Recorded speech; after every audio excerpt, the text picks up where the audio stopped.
भारतीय ज्ञान परंपरा की इस श्रृंखला में जीवन जीने की कला और नैतिकता के शाश्वत ग्रंथ रामायण के साथ मैं डॉक्टर मीनाक्षी पहवा आज आप सभी के बीच में उपस्थित हूँ। तो आइए, आज हमारी चर्चा का विषय है रामायण और जानते हैं अपनी भारत की ज्ञान परंपरा को और उसके सुदीर्घ इतिहास को। भारतीय ज्ञान परंपरा में रामायण केवल एक धार्मिक ग्रंथ नहीं है, अपितु ये जीवन दर्शन, साहित्य, संस्कृति, नैतिकता और सामाजिक व्यवस्था का भी व्यापक दर्पण है। ये तो एक ऐसा आधार स्तंभ है जिसने सदियों से समाज को दिशा दी है। तो सबसे पहले जानते हैं रामायण के साहित्यिक दृष्टिकोण को। महाकाव्य के रूप में इसका महत्व है और संस्कृत का यह आदि महाकाव्य माना गया है। इसके रचयिता है महर्षि वाल्मीकि और लगभग 24,000 श्लोक और 7 कांड इसका विषय है। ये भारतीय काव्य परंपरा का प्रारंभिक और आदर्श उदाहरण है, जिसे ज्ञान परंपरा में आज भी एक अमूल्य धरोहर के तौर पर देखा जाता है।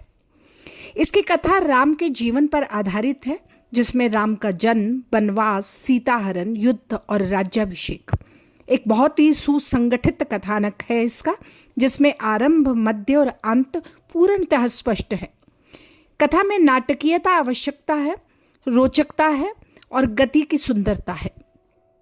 इसमें राम, सीता, हनुमान, रावण, ये सभी राम आदर्श पुरुष के रूप में, सीता आदर्श नारी के रूप में, हनुमान भक्ति और सेवा के प्रतीक के रूप में और रावण अहंकार और अधर्म के प्रतीक के रूप में चित्रित किया गया है। सभी पात्र मानवीय गुणों और दोषों से युक्त हैं, जो उसे यथार्थवादी भी बनाते हैं। 9 तरह के रसों का समाहन इस महाकाव्य में है। प्रकृति का वर्णन इसमें है, वन है, पर्वत है, नदियाँ, ऋतु, सभी का सजीव चित्रण है। प्रकृति और मानव जीवन का गहरा संबंध यह महाकाव्य दिखाता है।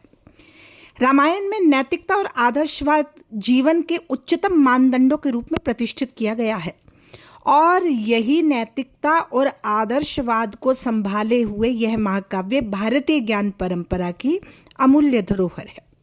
ये ग्रंथ बताता है सच्ची महानता बाहरी वैभव में नहीं है, बल्कि सत्य, धर्म, सदाचार के पालन में निहित होती है और व्यक्ति इसी से ही महान हो सकता है। राम का चरित्र आदर्शवाद का सर्वोत्तम उदाहरण है, जहाँ वो हर परिस्थिति में नैतिक मूल्यों से कभी समझौता नहीं करते। उनका जीवन तो बल्कि यह सिद्ध करता है कि आदर्शों का पालन कठिन अवश्य है, लेकिन उन्हीं आदर्शों की पालना से ही मनुष्य महान हो सकता है, राम हो सकते हैं। सीता, लक्ष्मण, भरत जैसे पात्र भी इस आदर्शवाद को सशक्त बनाते हैं। सीता का त्याग देख लो, लक्ष्मण की सेवा देखें, या फिर भारत का भातृ प्रेम नैतिकता की ऊंचाइयों को स्पर्श करता हुआ दिखाई देता है। और अगर रामायण के संदेश को देखें तो ये संदेश है जीवन में आदर्शों का अनुसरण, सच्ची प्रतिष्ठा और अंततः आत्मिक शांति की प्राप्ति का मार्ग।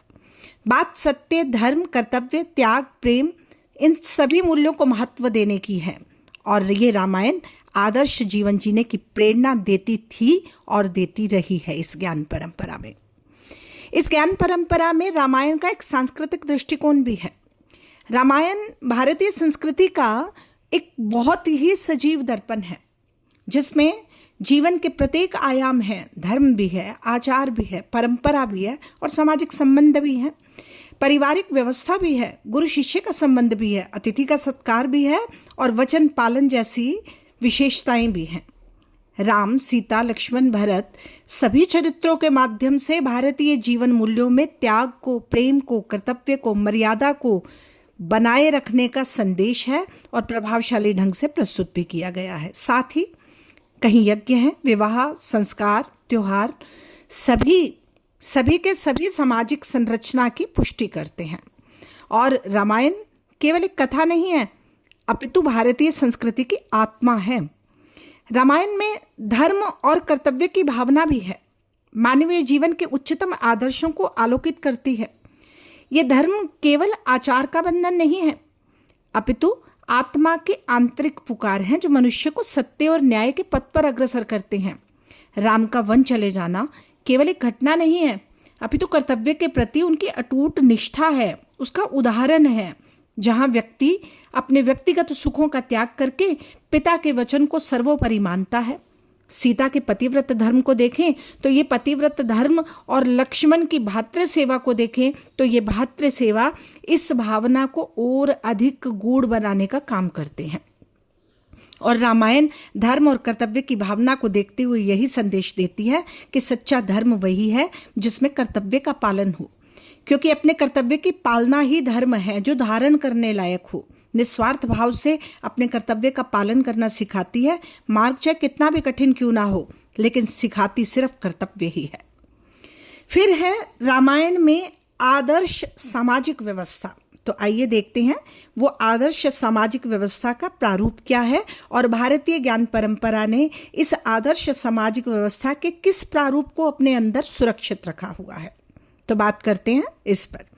रामायण में आदर्श सामाजिक व्यवस्था का स्वरूप है वो अत्यंत संतुलित है, मर्यादित है और मूल्यनिष्ठ है, जहां समाज केवल नियमों का समूह नहीं है बल्कि प्रेम, कर्तव्य, सम्मान पर आधारित एक जीवंत ताना बाना है। संबंध चाहे कोई भी हो, पिता पुत्र का हो, भाई भाई का हो, पति पत्नी का हो, मर्यादा और नैतिकता के साथ ही स्थापित है।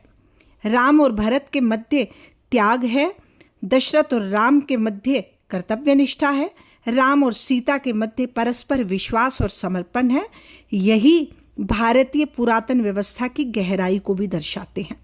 सामाजिक संरचना में राजा और प्रजा के बीच में आदर्श संबंध स्थापित है, जहां शासक स्वयं को प्रजा का सेवक मानता है, और राम राज्य इसी संतुलन का ही तो प्रतीक है, जिसमें न्याय, समानता, लोक कल्याण को ही सर्वोपरि रखा गया है।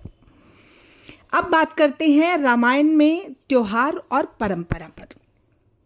रामायण में परंपराएं जीवन की मर्यादा और संस्कृति का आधार है। इसमें वचन की पालना है, अतिथि का सत्कार है, गुरु के प्रति श्रद्धा का भाव है, पारिवारिक सम्मान है, सभी को विशेष महत्व मिला है। बात विवाह की हो, बात यज्ञ की हो या फिर बात संस्कारों की हो, इन तीनों चारों के माध्यम से समाज की निरंतरता बनी रहती है और भारतीय संस्कृति की जड़ों को और ज्यादा गहरा करने का काम करती है। राम का जो राज्य है वो आदर्श शासन प्रणाली वाला राज्य है। इसमें न्याय है, समानता है, समृद्धि है। और आदर्श शासन के स्वरूप को देखें तो जो राम राज्य में प्रस्तुत हुआ है, जहाँ पर न्याय, धर्म, लोक कल्याण, यही सब कुछ सर्वोपरि रखे गए हैं। राजा स्वयं को प्रजा का संरक्षक मानता है, वो अपने आप को प्रजा का सेवक मानता है। समाज में समानता, सुरक्षा और समृद्धि के वातावरण के लिए निरंतर प्रयासरत है। रामायण में नारी के स्थान को अगर हम देखें तो वो सम्माननीय है, गरिमामय रूप है उसका।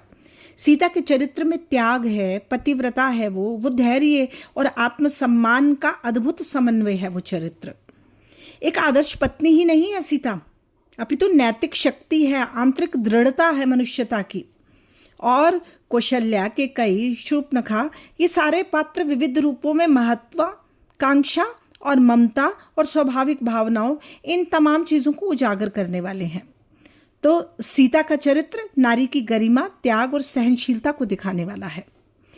रामायण का प्रभाव सिर्फ भारत में नहीं है, अपितु इंडोनेशिया, थाईलैंड, कंबोडिया और नेपाल जैसे देशों में विभिन्न रूपों में रामकीयन, काकाविन रामायण, तरह तरह के रामायण के रूप में प्रचलित है। वहाँ की कला, नृत्य, नाट्य, स्थापत्य में रामकथा के दृश्य अंकित हैं। रामायण का लोक और वैश्विक प्रभाव इतना व्यापक और स्थायी है।